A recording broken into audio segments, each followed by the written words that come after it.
Boa tarde, Carla Farrapa. Hoje a gente está com a Débora Bi e ela vai contar um pouquinho do salto dela. De vários saltos, ela vai escolher um para a gente escutar hoje.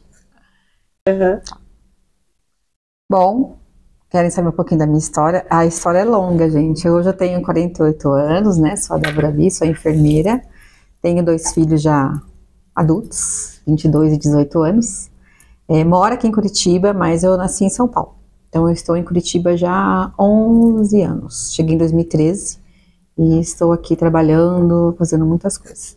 Bom, para contar um pouquinho de onde tudo começou, a minha história, primeiro que quando eu era criança eu sempre quis ser enfermeira. Sempre achei lindo. Já sabia isso? Já sabia que eu queria. Mas era uma coisa quase que impossível devido à minha situação financeira, né? Eu vim de uma família muito humilde lá de São Paulo. Meus pais se separaram quando eu tinha 11 anos, aliás, 8 anos. E eu sou a mais velha de 4 irmãos. Então lá em São Paulo foi muito difícil porque ela era uma dona de casa, ela não tinha profissão nenhuma. Então não tinha até como prover pra gente, né, criar os 4 filhos, mas ela foi muito guerreira. Eu sempre falo que minha mãe é uma inspiração para mim. Ela trabalhava de diarista e eu, como mais velha, tinha que cuidar dos pequenos, né? Então ela conseguiu, né, durante muitos anos, cuidar da gente, criar os filhos, mas teve uma situação que nessa época da separação, o meu pai, ele colocou a gente num lugar um pouco perigoso, vamos dizer assim. Hoje a gente chama de comunidade, mas na época a gente chamava de favela. Então nessa favela tinha muitos tiroteios, muita droga rolando. Então as crianças, pra você ter uma ideia daquela época, todas que conviviam ali, que moravam ali, ou morreram ou estão presos. Nossa. E aí a minha mãe teve essa ideia, assim, hoje eu não sou mais evangélica, mas a minha mãe, ela teve, assim, pelo ensinamento que ela teve, de colocar os filhos na igreja. Sim. Que é um caminho que ela mais achava seguro, né, que podia ser mais seguro pra gente ter ali um foco, ter atividades e tal. E eu acho que isso ajudou bastante também. Então eu já comecei a trabalhar com 11 anos, por isso que eu falei 11, né, já trabalhei com 11 anos, fui ajudar de babá, já fui descascadora de batata numa fábrica de batata, papelaria, vendedora de sapato. Então eu passei por várias coisas aí, até chegar no escritório e seguir a parte administrativa. E aí depois, com 18 anos, eu entrei no Hospital Sírio-Libanês. Então lá, foi quando eu comecei a ganhar bem, daí comecei a ajudar, a gente construiu uma casa, eu e meus irmãos construímos uma casa e tal. E aí veio outra história, né, como eu falo, a gente sempre encontra muitos obstáculos durante a nossa vida toda, né, Carla, mas a grande diferença é Deus nos dá a força para lidar com esses problemas. Então, perdi um irmão, que eu tenho uns irmãos gêmeos, 2 anos mais novos que eu. Então, houve um acidente de ônibus na época, Dia das Mães. Nossa. E aí morreram na época 17 jovens, tudo nessa faixa etária, 16, Nossa. 15, 18. Meu irmão tinha 19, e aí ele acabou falecendo, então isso foi um choque, assim, pra gente. Mas o irmão também deixou um legado. Eu descobri depois que ele veio para ensinar a gente a amar. Porque naquela época, aquela correria da minha mãe, trabalhar, sobrevivência, né?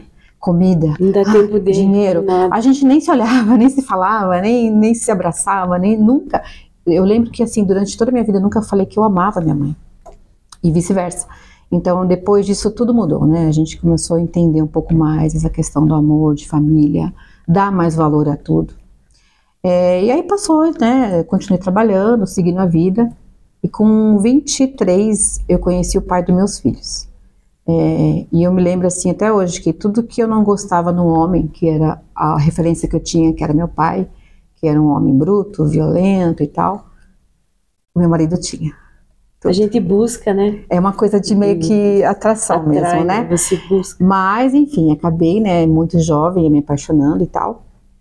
E a gente foi morar junto, ficamos 11 anos. Só que nesses 11 anos foram indas e vindas. Foi lá que eu realmente pude conhecer de perto o que é uma violência doméstica, que até então eu só assistia a minha mãe passar. E eu pensava comigo, eu não quero isso pra mim. Mas aí veio, foi inevitável, né? Acho que, mas tudo tem um porquê. Então hoje eu entendo com a minha maturidade que tudo houve um porquê. E eu passei muitos anos sem entender o porquê, me questionando Deus, questionando a vida, por que eu tenho que passar por isso e tal. mas isso faz parte do nosso crescimento. Então, isso é legal a gente entender. Não é fácil entender. Não é fácil, é um processo. Se quando você percebe, não repete mais. Não, a gente isso corta, é importante. né? A gente para com esse ciclo, né? A gente corta, encerra ele e nisso a gente inicia um novo ciclo que é totalmente diferente e melhor. Então eu fiquei esses 11 anos passando por isso, tive que dar um fim, porque chegou já assim no limite, ao extremo mesmo da violência.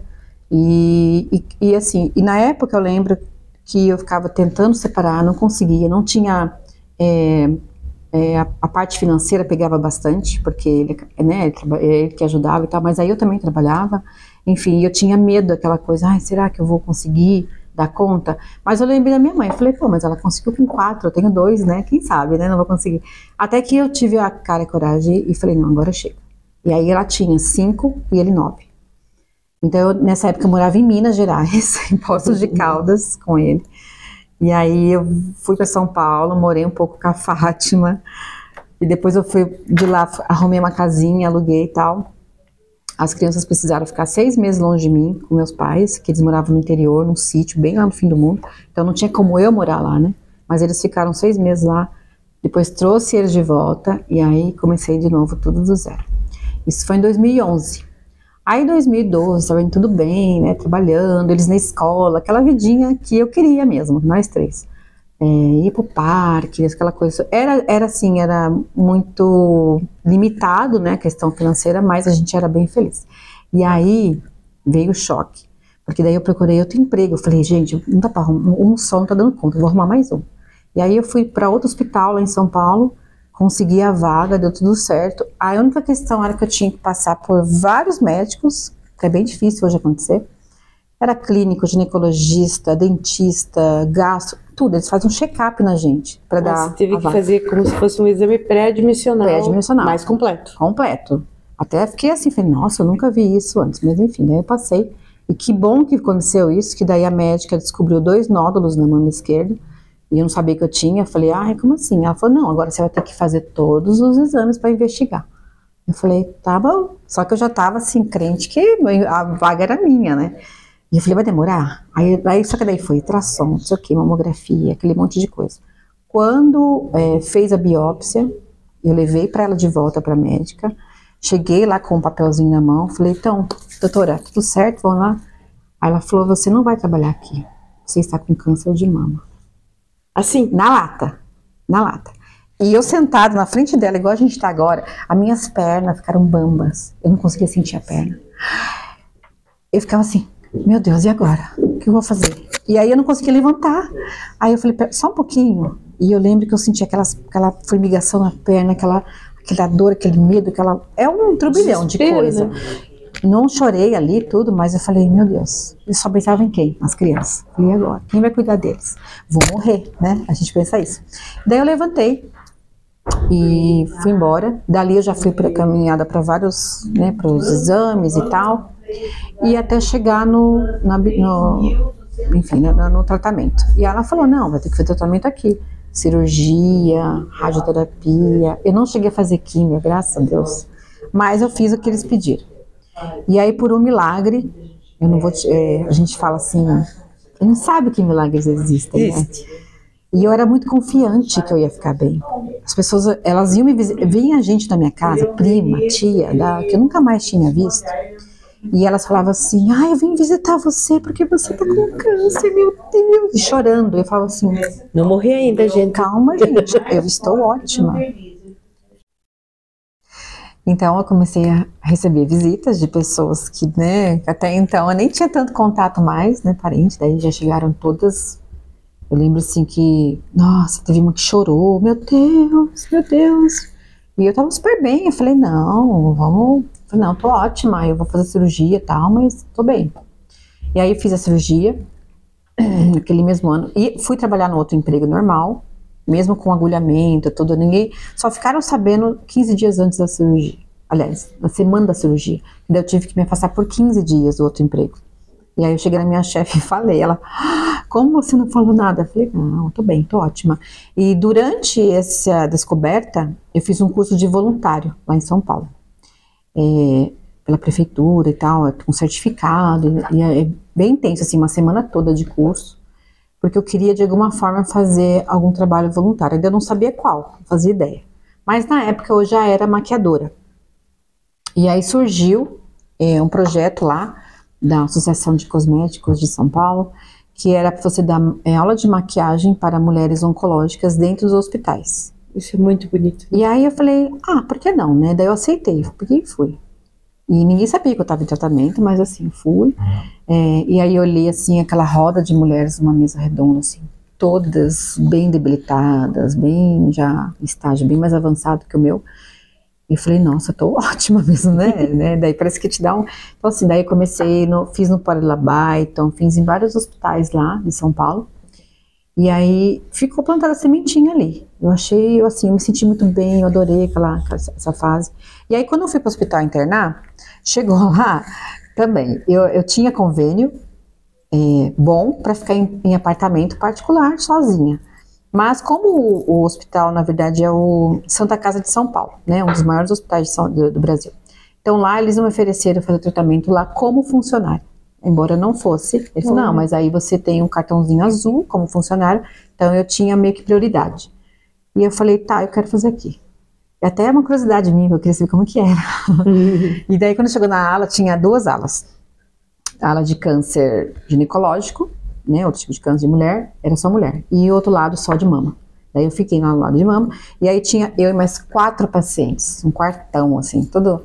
E aí já cheguei, já falei com todo mundo, e bora lá, levei meu kit de maquiagem, e todas nós íamos fazer a cirurgia nesse dia, né? Eu era a última, mas enfim, daí eu falei, bom, bora lá fazer uma maquiagem, que ninguém vai entrar no centro cirúrgico feia, não, com essa cara aí, cara lavada. E aí eu lembro, tirei foto, tudo, a gente fui lá, fiz maquiagem uma, fiz na outra, daqui a pouco tinha uma fila. Porque a ala ginecológica também queria. Tá sabendo que tem maquiagem, que tal? Daí a gente fez, daqui a pouco veio as enfermeiras fazer maquiagem. Então foi um dia de beleza, sem a gente programar, né? Deu um dia de alegria no foi meio muito de legal. tristeza. Daí todo mundo esqueceram, né, de cirurgia, de tristeza, de nada. E ficamos ali conversando, e batendo papo, tirando foto. Então foi um dia bacana.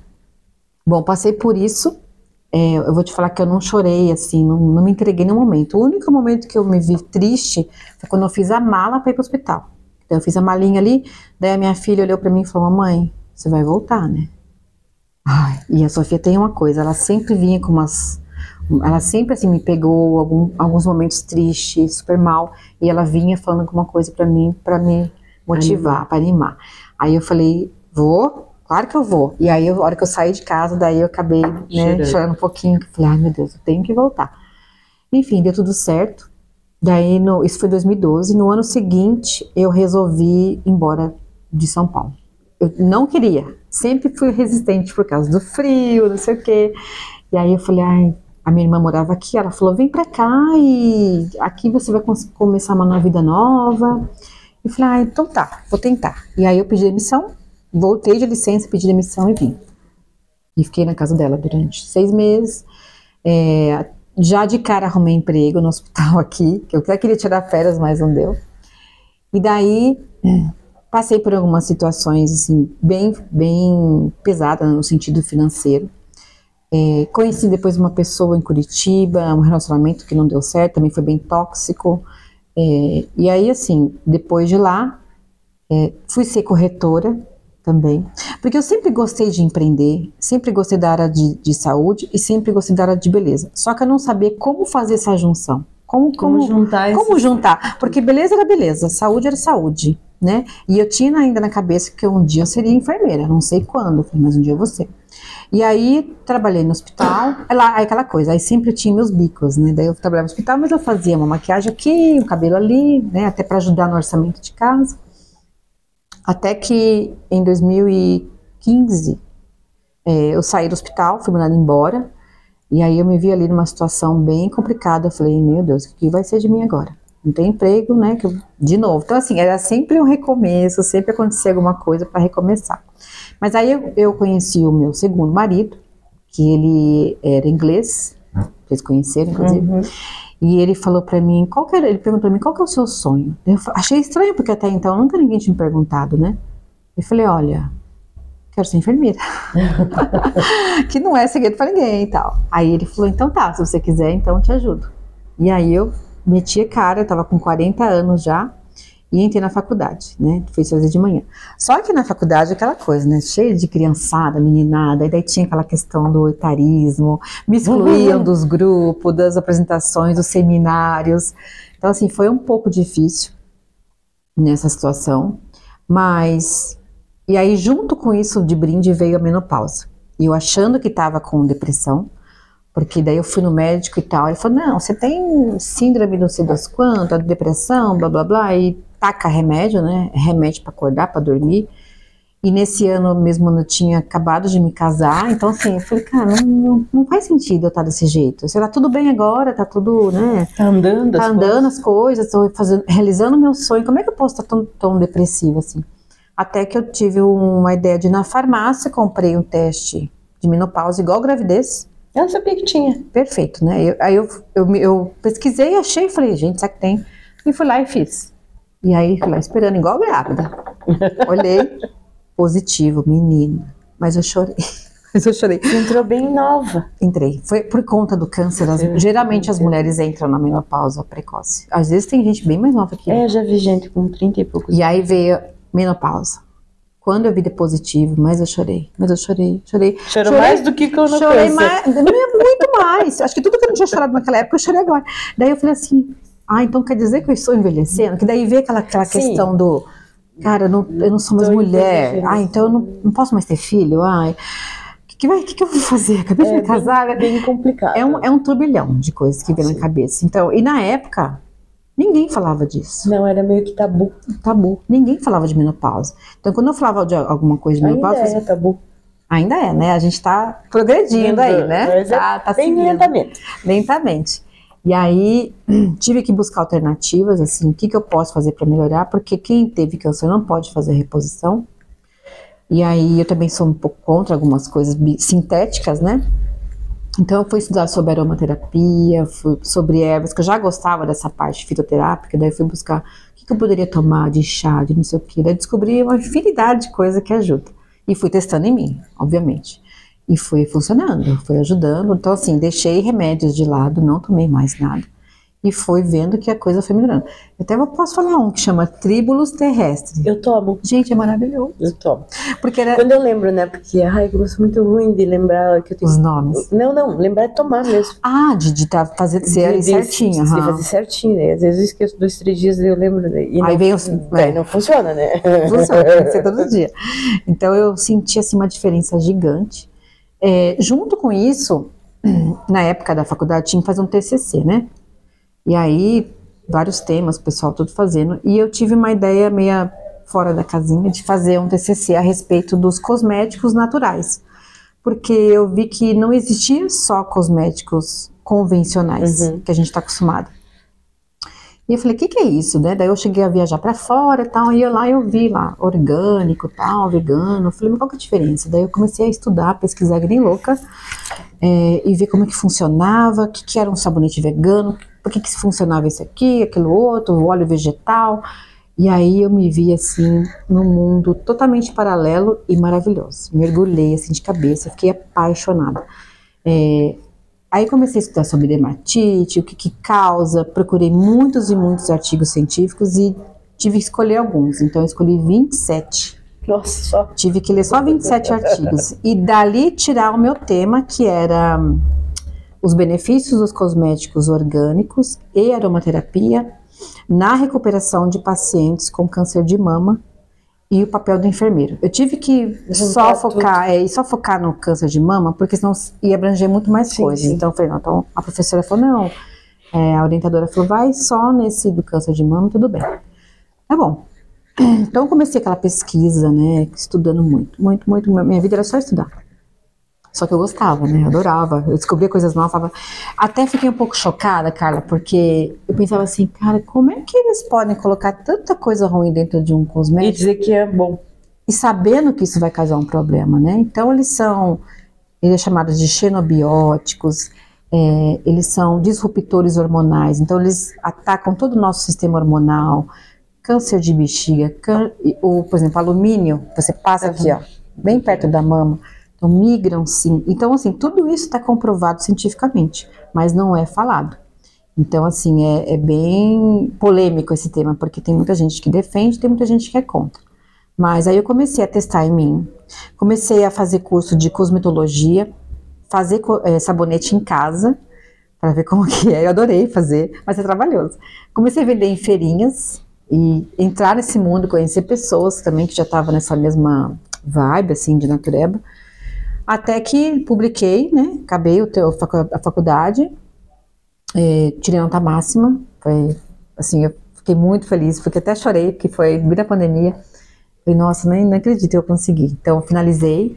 Então, ele se tornou um artigo científico e depois ele foi publicado numa revista de enfermagem, inserindo a enfermagem nesse mundo, porque até então a enfermeira não tinha nada a ver com beleza, sim, com cosméticos, né? Então, o pessoal foi muito criticado na época. Ah, que tema é esse? Você tinha que ser esteticista, né? Você tinha que outra coisa. Não tem nada a ver com enfermeira. Mas eu pensava, não, a gente tem que ter esse conhecimento até para orientar a paciente. Sim, o que usar, né? O que ela pode usar, o que ela não pode usar. E aí veio, depois disso, na pandemia, né, eu já atendia algumas clientes a domicílio, mas aí eu falei, ai, fui fazer unha num prédio lá, e aí a mulher falou assim, ai, tem um monte de sala aqui. Comentei, né? Eu falei, um dia eu vou abrir meu consultório, né? Não sei o quê. Aí ela falou, mas aqui tem um monte de sala alugando, por que você não vai ver? Eu falei, não, né? Imagina um lugar desse que é caríssimo e tal. Até que daí ela falou, não, fala com ele e tal, não, tá todo mundo fechando, tá bom o preço agora. E aí eu fui ver. Aí quando eu cheguei na sala, eu queria uma salinha. Quando eu cheguei na sala, tava tudo branco, né? Tudo vazio, tinha alguns móveis assim, planejados, mas tudo branco, tudo. E só tinha uma coisa na parede pendurada. Era uma enfermeira fazendo assim. Quando eu olhei aquela enfermeira, eu me arrepiei inteira. E eu entendi que sim, que tá na hora de eu perder o medo, né, e começar de novo o meu negócio. Então eu acabei ali fazendo naquele mesmo ano, novembro de 2020. E, lógico, com pouquíssimas coisas, né? Montei ali bem simples o lugar, tudo. E aí já comecei também, ao mesmo tempo, ser voluntária numa outra ONG, onde elas faziam tratamento estético, natural, e também massagem, essas coisas, para pacientes oncológicos. Então eu fui lá, aprendi com elas, né, ver como que era, como não era. E aí esse projeto acabou, por causa da pandemia também acabou acabando, fechando, não tinha mais. E eu fiz muita amizade com essas pacientes, né? Eu ainda falei assim, eu tenho um consultório no dia que você quiser ir lá, que eu dava aula de automaquiagem. Foi o primeiro serviço do Protocolo Fátima. Só que ele não tinha nome ainda. Então eu falava assim, vai lá, que eu ensino automaquiagem com cosméticos naturais, com maquiagem natural, orgânica, que não vai te fazer mal. Ai, que legal. Então elas começaram a ir. E aí depois disso eu vi que não tinha, elas falaram, não tenho mais, eu tô me sentindo, não tô com dor, tô com isso, tô com aquilo. E eu falei, então tá, venha que a gente faz aí uma massagem. Daí eu comecei a fazer, atendendo. Chamei uma outra massoterapeuta, ela ficava no pé, já começava no pé, eu na mão. E começou, uma falando pra outra, até que eu conheci uma moça de uma ONG chamada Esperançar. E ela também acolhe mulheres com câncer, com carentes, né? E aí eu comentei com ela, e ela falou, isso foi assim, uma pessoa que me apresentou ela, que falou, vocês duas vão se dar bem, porque... né, vocês falam a mesma língua. E aí a gente se conheceu também, deu super match, assim, ela é uma querida. Aí ela falou, nossa, você tem justamente o que eu tô precisando, né, que as minhas meninas não têm, elas estão assim, sem essa assistência e tal. Então elas iam lá, através da ONG, e aí eu fazia todo esse trabalho, né, voluntário, fazia consultoria, mostrava o que elas podem usar, e elas viam, assim, uma diferença gigante. No mesmo ano que eu abri, no ano seguinte, foi final de 2020, 2021, eu me cadastrei num programa de mentoria da Embaixada dos Estados Unidos. 90 mulheres seriam escolhidas do Brasil para participar, para ajudar no negócio, porque eu era crua, não sabia nada de negócio, como gerenciar um negócio. Então eu ficava assim, meu Deus, fiz errado? Fiz, eu deveria ter feito tudo isso antes de começar. Sim. Fiz o contrário, né? Mas tudo bem. A gente vai errando, aprendendo. E aí aconteceu que eu me inscrevi sem imaginar que eu seria escolhida. E aí foi. Fui aprovada, entrei, e eu era no meio assim de 90 mulheres tubarões, porque elas todas já eram de muitos anos Já de faziam carreira, isso. tinha empresas consolidadas de mais de 10 anos, participaram do Shark, não sei o quê, e eu ali no meio me apresentei assim, tinha um mês que eu tinha minha clínica e tal, mas assim, mesmo assim eu fui, né, não me deixei assim, me sentir, eu sou menos todo mundo. No começo sim, deu um choque, depois eu falei, se eu tô aqui, É porque eu mereço. é porque eu mereço. Então eu fui ali aprendendo com elas, observando, aprendendo, e foram 4 meses de treinamento, foi muito legal. Quando finalizamos esse programa, tinha que uma pessoa só discursar em nome das 90, como agradecimento para o embaixador dos Estados Unidos e outras pessoas que estavam lá bem importantes. E aí, no caso, fui eu. E eu morri de medo, falei, Deus, como é que eu vou representar essas 90 mulheres, né? Em poucas palavras, no discurso. Então eu fiz o discurso, pedi ajuda para elas e tudo. E no final foi tudo bem. No mesmo ano, 2021, eu fui participar do Prêmio Empreendedora Curitibana. Eu também não fazia ideia. Eu me inscrevi, porque assim, aparecia lá, falei, vamos escrever. E aí eu fui, me inscrevi, cheguei na final. Mas como finalista, mas não ganhei, porque eu sabia que a minha parte financeira ainda estava assim, engatinhando, né? Não tinha nenhum sistema de nada, não tinha nenhum controle. Mas tudo isso a gente aprende, né? Conforme vai andando. Conforme vai indo, né? Mas foi legal, porque daí eu tive mais visibilidade, né? Isso trouxe um pouco de reconhecimento pro protocolo Fátima.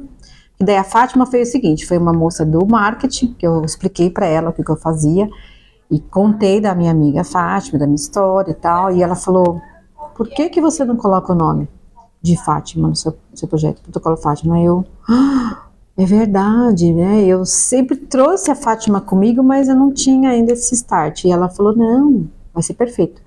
E aí eu coloquei o nome, registrei o nome também, tá tudo certinho, e aí comecei a trazer mais serviços e mais pessoas. Então agora a gente tem já assim um leque de serviços.